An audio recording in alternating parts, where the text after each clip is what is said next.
मनहूस आदमी। विजयनगर राज्य के एक गांव में रमैया नामक व्यक्ति रहता था। गांव के सभी लोग उसे मनहूस मानते थे। उनका मानना कि यदि सुबह उठकर किसी ने सबसे पहले रमैया का चेहरा देख लिया तो उसे पूरे दिन भोजन नसीब नहीं होगा। जब यह बात महाराज कृष्णदेव राय तक पहुंची तो उन्होंने इसकी वास्तविकता जानने का निर्णय लिया। उस रात रमैया को राजमहल बुलाया गया और महाराज के कक्ष के सामने वाले कक्ष में उसके रहने की व्यवस्था की गई। रात भर रमैया उस कक्ष में सोया। अगली सुबह महाराज कृष्णदेव सीधे रमैया के कक्ष में गए और उसका चेहरा देखा। दिन का प्रारंभ रमैया का चेहरा देखने के बाद अब महाराज को देखना था कि उनका दिन कैसा गुजरता है। उस दिन दरबार में जाने के पूर्व वे भोजन के लिए बैठे ही थे कि उन्हें तुरंत किसी आवश्यक मंत्रणा हेतु बुला लिया गया। वे बिना भोजन करे ही दरबार चले गए।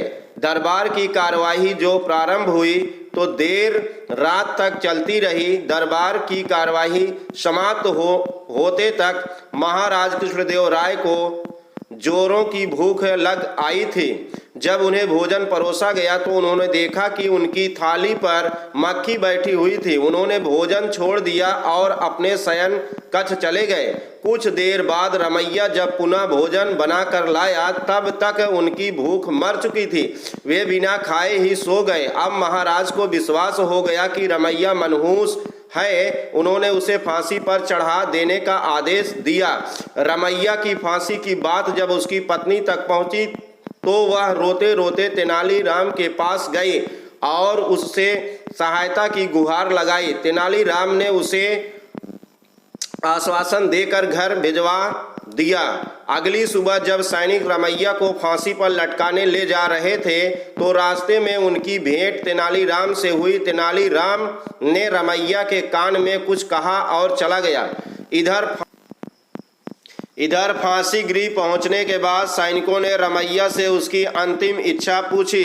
रमैया ने कहा कि मैं महाराज को एक संदेश भिजवाना चाहता हूं। एक सैनिक द्वारा वह संदेश महाराज तक पहुंचाया गया।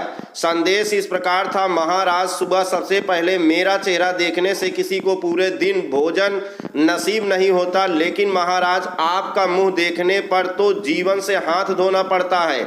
बताइए ऐसे में ज्यादा मनहूस कौन है। संदेश पढ़ने के बाद महाराज को अपनी अंधविश्वास सोच पर शर्म आई। उन्होंने सैनिकों से कहकर रमैया को बुलाया और पूछा कि उसे ऐसा संदेश भेजने का परामर्श किसने दिया था। रमैया ने तेनालीराम का नाम लिया। महाराज तेनालीराम की बुद्धिमत्ता से बहुत प्रसन्न हुए। उन्होंने रमैया की फांसी की सजा निरस्त कर दी और तेनालीराम को पुरस्कृत किया। इस तरह तेनालीराम की वजह से रमैया के प्राण बच गए। सीख: अंधविश्वास से दूर रहना चाहिए।